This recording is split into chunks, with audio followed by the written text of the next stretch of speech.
नमस्कार, मैं हूं doctor Anuj Kumar Sharma, PGT history, Jawahar Navodaya Vidyalaya, Shahjahanpur, Uttar Pradesh. आज है 12 जनवरी 2025, दिन है रविवार, सुबह के 10 बज रहे हैं। मित्रों, मेरे पीछे जो ये बिल्डिंग आप दिखाई दे रही है, ये मेरे चाचा doctor Subhash Sharma IAS, Indian administrative service. सोचिएगा, एक चपरासी और कलर के अगर मकान को देखोगे तो ताजमहल जैसा दिखाई देगा। यदि किसी छोटा मोटा अधिकारी होगा तो वो करोड़ों के उनके जो है बंगले दिखाई देंगे।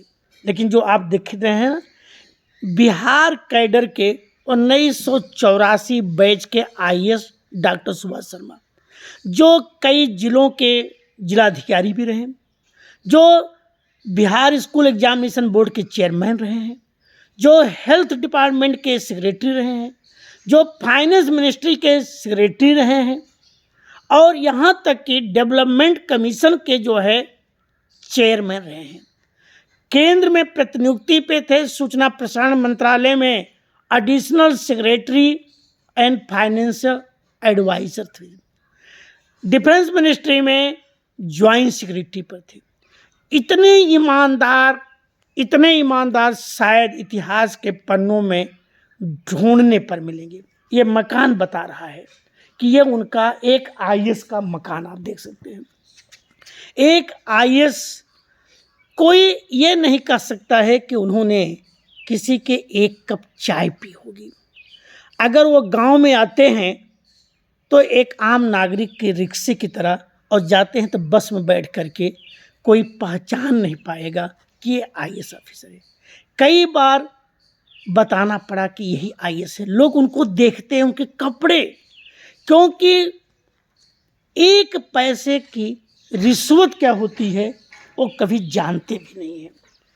हमारे दादाजी लगते थे गंगादीन शर्मा के पुत्र। 20 अगस्त 1959 को यहीं पर डॉक्टर सुभाष शर्मा का जन्म हुआ था। उनकी प्राइमरी शिक्षा जो है गांव के, अभी थोड़ी देर पहले मैंने दिखाया था, वहीं पर प्राइमरी स्कूल से उन्होंने किया था। BA उन्होंने इलाहाबाद विश्वविद्यालय से किया। MA उन्होंने सोशियोलॉजी से जो है JNU जवाहरलाल नेहरू यूनिवर्सिटी नई दिल्ली से जो किया, और 24 साल की अवस्था में वो IAS बने। 1984 में 54 रैंक था चाचा जी का, और वो बिहार कैडर के IAS बने। इतने ईमानदार कि उनकी ट्रांसफ़र की लिस्ट एक लंबी लगी रहती थी।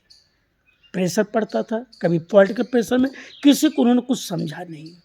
अपना काम ईमानदारी से, आधे घंटे पहले ऑफिस पहुंचना, समय के बाद आधे घंटे के बाद वापस आना। जिन जिन पदों पे रहे हैं, एक ईमानदारी की मिसाल पेश की जाती है। आप सोचिएगा, एक IAS का घर, आप सोच सकते हैं ये IAS का घर होगा।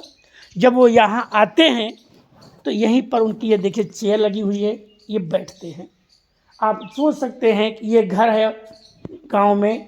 आप ये सोचिएगा, एक IAS का घर आपको दिखा रहा हूँ, और वो भी बड़े बड़े पदों पे, जहाँ कोई दूसरा अधिकारी होता करोड़ों नहीं अरबों की प्रॉपर्टी खड़ा कर देता। आप सोचिएगा, एक छोटा सा सब इंस्पेक्टर, दरोगा होता, पुलिस वाला होता है, उसके भी बिल्डिंग, या कितने लोगों को आप पढ़ते होंगे। लेकिन आप देखिएगा, मैं चूँकि समय अब यहाँ कोई है नहीं, चाचा जी नोएडा में रहते हैं, वहीं पर आप खुद देखिएगा एक IAS के मकान को। अब घर के अंदर, चूँकि ये चाचा जी का हमारे तख्ता है, आप ये देखिएगा, ये तख्ते पे ये बैठते थे चाचा जी। ये तख्ता आज भी है वहीं पर जहाँ चाचा जी कभी बचपन में स्टडी भी करते थे। और ये घर का मैं उनके डिजाइन दिखा दे रहा हूँ कि घर में चूँकि कोई है नहीं, आप सोच सकते हैं, आप थोड़ा सा देखिएगा, ये घर है उनका, चाचा जी का हमारे।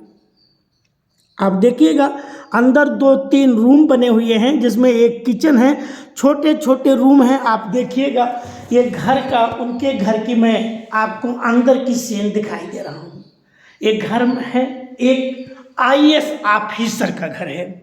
और ये नहीं, इधर जो है एक छोटे से कमरे हैं। इधर जब कोई आता है तो यहीं पर चाचा जी बैठते हैं, मिलते हैं सभी लोगों से। चूँकि वो अब रिटायर्ड हो चुके हैं, 31 अगस्त 2019 को वो रिटायर हुए हैं।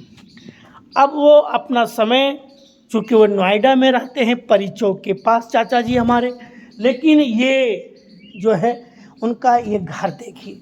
आप इस घर को देख करके नहीं कहेंगे कि एक आईएएस ऑफिसर का घर है, क्योंकि आईएएस ऑफिसर का घर तो आपने, ताजमहल भी कितने आईएएस होंगे जिनके घर ताजमहल को भी फेल कर देते हैं। उनके प्रयास से गांव में एक जीआईसी बना, जिसमें लड़कियां दूर तक शिक्षा नहीं जा पाती थी। उनके लिए उन्होंने लड़कियों के लिए जीआईसी बनवाया। लड़कों की भी जो हम वहाँ तक नहीं पहुँच पाए, लेकिन वो जीआईसी। और जब नोटबंदी चली थी, उस समय नोटबंदी में हर जगह लोग लंबी लाइनें लगाते थे, लेकिन यहाँ पर कभी लाइन नहीं लगाई पाई। यहाँ चाचा जी के प्रयास से आप देखिए, ये पहले इलाहाबाद बैंक हुआ करता था। इलाहाबाद बैंक नेशनल बैंक है, वो उसकी ब्रांच यहाँ पर भी थी। बाद में कई बैंकों का विलय कर दिया गया, तो इलाहाबाद बैंक का विलय वो है इंडियन बैंक में कर दिया गया। इसका नाम बदल करके, जो पहले इलाहाबाद बैंक हुआ करता था, ये इंडियन बैंक है।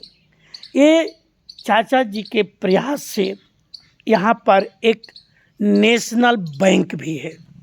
उन्होंने नेशनल बैंक यहाँ बनवाया उनके प्रयास से। और एक जो है प्राइमरी स्कूल में वो जीआईसी बच्चों के लिए, और साथ ही साथ एक जो है उन्होंने सामुदायिक स्वास्थ्य केंद्र, अभी मैं उसको कवर करता हूँ। उनकी ये बहुत बड़ी देन है और उनकी ईमानदारी की बेमिसाल है।